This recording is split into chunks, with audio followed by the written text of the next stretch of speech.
As I fill this impressive cup of U.S. Open champions with this very underwhelming, not impressive beer, I have to reflect on all of the tennis history I've seen in my lifetime, because we have a final that's very different. This is only the 6th occasion, and I'm not even counting Big Four, Andy Murray. I'm only counting the Big Three. This is only the 6th major final since 2003 Wimbledon, where we will have no Roger, Rafa, or Novak Djokovic. Take a look. So right after Roger Federer, it's 2003 U.S. Open, and Juan Carlos Ferrero loses to Andy Roddick. I bet Andy Roddick was sure happy there were no Big Three representation in that final. 2004, the French Open final that nobody wanted to win. That was an ugly one. We could see something like that tomorrow. So many nerves. Those guys, it was one of the ugliest matches in a Grand Slam final. We haven't seen anything like that because we've had the dominance of the Big Three since. 2005, very close to having Federer in this one, but it's Safin and Leighton Hewitt. 2014, that would be Cilic and Kei Nishikori. A lot of people felt like we would have had Federer in there, but the combination of having a long, brutal, physical match with Monfils and Kei Nishikori had just taken down in the first match of the day. It was semifinals day. Nishikori had just took down Djokovic. Maybe the combination of coming off that Monfils match for Federer and also knowing that you don't have to play Djokovic in the final, just get through Cilic, and then Cilic is playing great. Maybe that made him a little choky, the great Federer. And then we got 2016 Wimbledon, Murray versus Raonic Wimbledon final. Other than that, every major since 2003, Wimbledon has had Roger, Rafa, or Novak in it. Every single major final on the men's side. It's pretty amazing stuff. And now we have a special opportunity to maybe see a match where both guys will freak out, because this is what they've been playing for. This is something they felt like maybe they wouldn't have a chance to do for some time because of the Big Three. And now here they are, a fluke accident in the round of 16. Or as take a listen to this is what Medvedev was saying to the referee after they wouldn't let him challenge his own serve, that Dominic Thiem ends up breaking him in the first set. This is where Medvedev lost the first set. Take a listen. No, I said it before the shot. It's anyhow to make that one. Huh? It's anyhow to make it. My God. No, don't cross. Then He's not supposed to cross the net. This is bad form on Medvedev's part. I'm not allowed to challenge that one. Why? Because you are not smart? Because no, it's not a question of smart, and you are not allowed to cross the net, and we will move back for that. It's a joke, US Open? We saw already what happened here. We saw already what happened in the first round. US Open is a joke, right? Sure. Oh boy. He gave me a code. You saw, what did I do to get a code? What did I do? Crossing the net, you're not allowed to, Danny. You know that. Ah, yeah, sorry. I think I killed someone, right? No. Sorry, I was so bad to cross the net. Sorry. My apologies. My sincere apologies to US Open for crossing the net. Oh my God. Not just the US Open, it's everywhere. Okay, but my sincere apologies to you for crossing the net. My sincere apologies, ref, for crossing the net. Oh, he's being a It's jerk. okay. It's okay. I think you can feel the wind more than supervisors in tennis, because you guys sit near the court all the time. You don't do anything. You don't do anything. He was once called the BS Russian. Now he's accusing the U.S. Open of being the BS tournament. You know, they asked Dominic Thiem, how do you guys feel knowing now that Djokovic is out, you won't have any Big Three, you won't have Roger, Rafa, Novak? Dominic Thiem, he played it off. He said it wasn't a big deal. He said, sure, we won't have Roger, Rafa, Novak, but we will have Sasha, Danny, and Pablo, which I'm going to call BS on that. And take a listen to when Dominic Thiem slipped and fell in his match against Medvedev and blamed the shoes.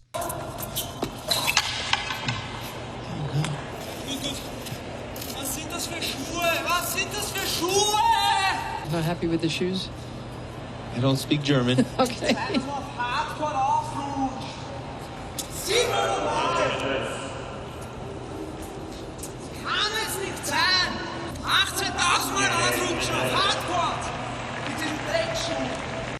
Rough translation, thanks to Xavier Better. Put it on the screen, but blur out the parts where there's cursing, because this is a family-oriented tennis show. What are these shoes? These S-word, F-word shoes. How can you even slip on a hard court? Who on the Erda can make shoes that make you slip on a hard court? I played you a clip of Dominic Thiem. I played you a clip of Medvedev, both freaking out, mentally a little uncomfortable with the pressure of the moment. I would play you one for Sasha Zverev, but I don't think I have to, because if you saw one of those, or maybe both of those first two sets he played, you know he's dealing with a little bit of nerves out there as well.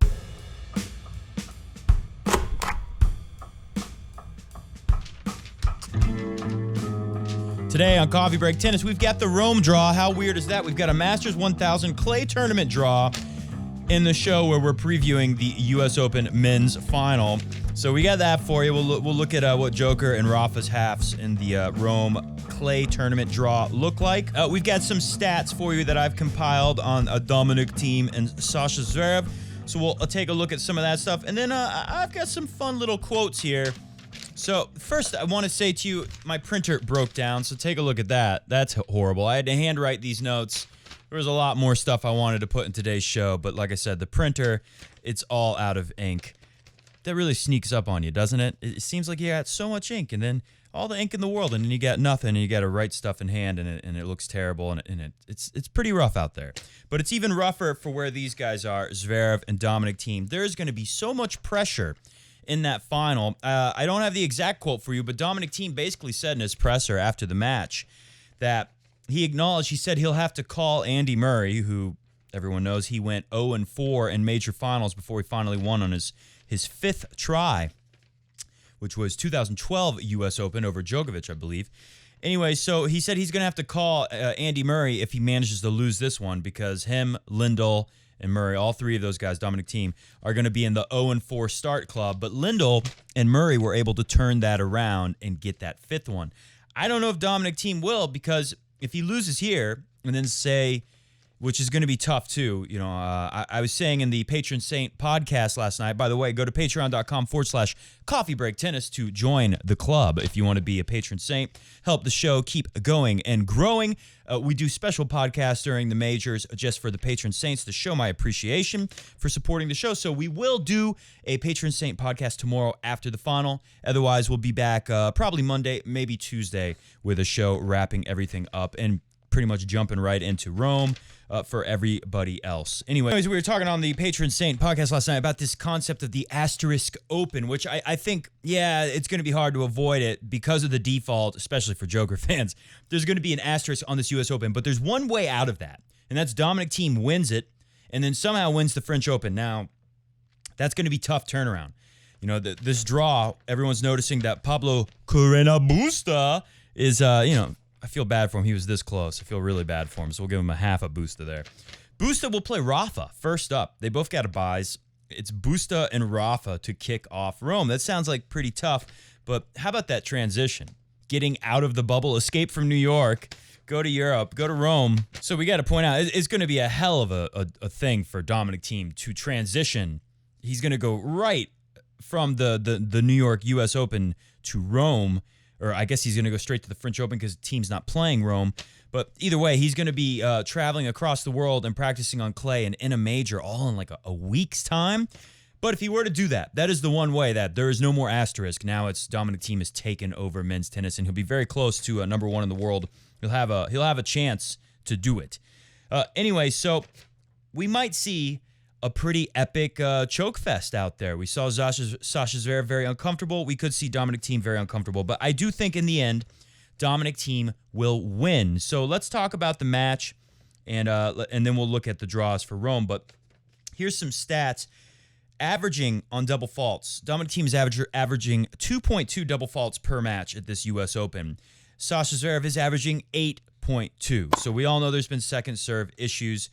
In his last match, he won 37% on second serve against Pablo Carreño Busta for Sasha Zverev, whereas Dominic Thiem against Medvedev, who's done very well, winning against the opponent's serve, first and second, 55% win on second for Dominic Thiem. So I think it's safe to say that, you know, Zverev has been returning well too, obviously, but after going through Medvedev, these players are kind of similar. Like, Busta is nothing like Dominic Thiem. So I always think it's interesting when you see matches, the previous match kind of sets you up for the opponent you're going to play. Not the case for Sasha Zverev this time.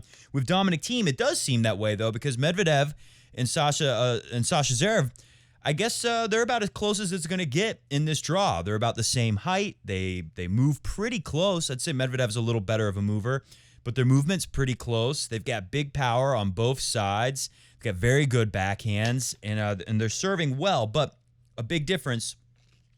They're both returning pretty well and both serving well.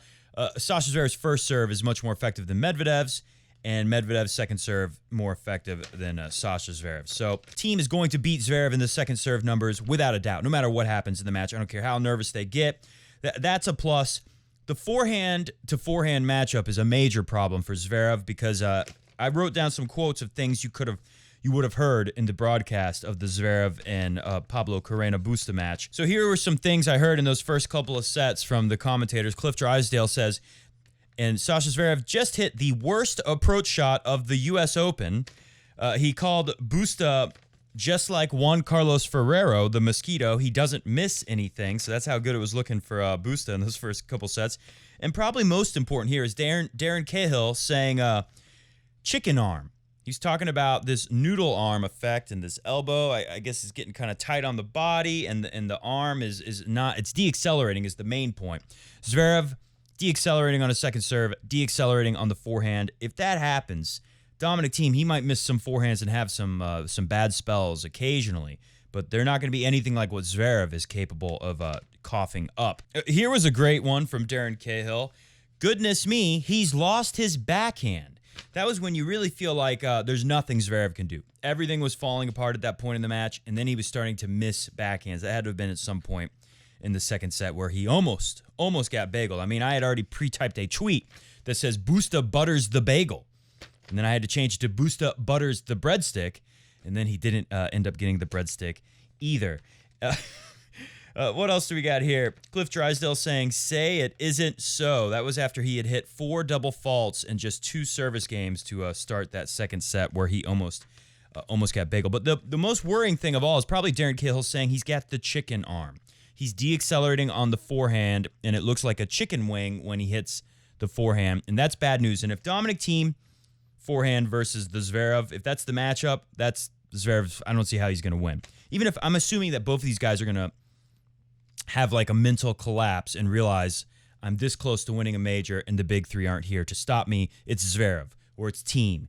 And you know, it's funny thing is if you look at their last match at the Australian Open in the semifinals, it was a close match. It was a very good match. I'm expecting another good match, but there were some ugly moments in that match because both those guys were realizing that, you know, it was a special opportunity for Zverev to get to his first slam final. Again, this is the semifinals of the 2020 Australian Open. And for Thiem to get to his first slam final, that is not the French Open. Very big deal when people are saying you're a one-surface wonder, right? People have said Dominic Thiem could only... Oh, that was something I want to do on the show. Take a look. I saw this on Top Tennis Training's Instagram. They are friends of personal friends of Peter Freeman. I don't know them so personally, but Peter Freeman, Crunch Time Coaching, knows them very well.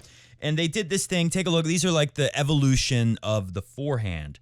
And something that's interesting is you'll see Dominic Thiem, I think this is also from their YouTube channel, he used to do more of like this Jack Sock, Nick Kyrgios looking wind up where you hold it here and you got this extreme grip. And then when you come through, it finishes like here.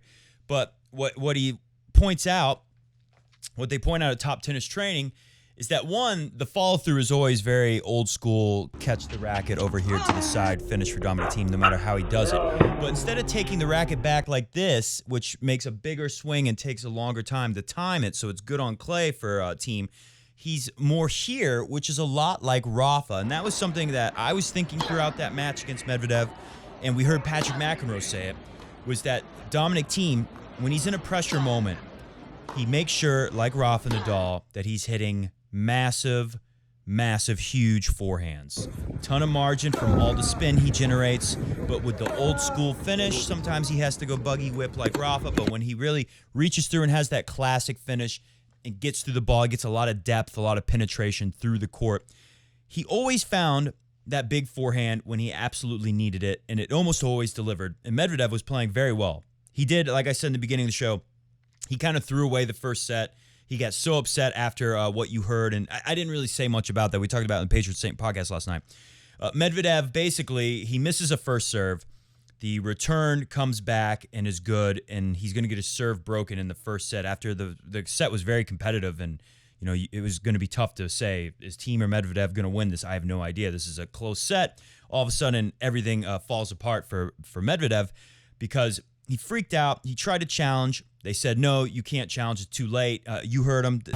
No, don't cross, don't cross, don't cross. Then He's not supposed to cross the net. Then he gets the warning for that, freaks out, throws away the first set. That was a shame. But in the second and third sets, Medvedev should have won those sets. Both McEnroe brothers on the ESPN commentary agreed that Medvedev should have won second and third sets, serving well, playing well. But Dominic Thiem just fought his way through it. It was very much reminds me of Rafa Nadal, the brute force and the fighting for every single point. You know, maybe you could have said like Dominic Thiem should let this set go and refocus on the next one, but that's not the type of player Dominic Thiem is. He's more like a Rafa Nadal. But like I said in the beginning, there's obviously some nerves here because you don't have the big three around, and all these guys are going to be a little different mentally than what we're used to seeing. Dominic Thiem acknowledged it. If this is not a win for him, it's going to get into his head, and it probably should because Zverev is not expected to win. Dominic Thiem is definitely the favorite now. Zverev did his job. Getting to the final without the big three was that was a good goal, and he's accomplished it. Winning it is kind of like an extra thing that maybe is not so expected of him. So I predict that this is going to be a very tough match because of things, though, like that forehand matchup, like the fact that Sasha is averaging all these double faults, but with this average of 2.2 and 8.2 for Thiem and Zverev respectively, Dominic Thiem is averaging 6.8 aces. Sasha Zverev is an ace machine. It's amazing how many. His first serve is the best in the tournament. He's almost at 120 aces. I think Shapovalov came pretty close. He's in the 90s. Other than that, nobody's even really close. I think Medvedev was one of the higher leaders with like 60. Dominic Thiem averaging 6.8. Zverev averaging 19.3 aces per match. So the big first serve comes in very handy when you're uncomfortable. But overall effectiveness of the first serve, win on first serve percentage, Zverev's at 80%. Dominic Thiem is at 79% because like Rafa Nadal, you can put a pretty high number win percentage on first and second numbers when you back it up so well with incredible movement, the grit and determination to never give up on any points no matter what the score is, and that forehand, Dominic Thiem's forehand.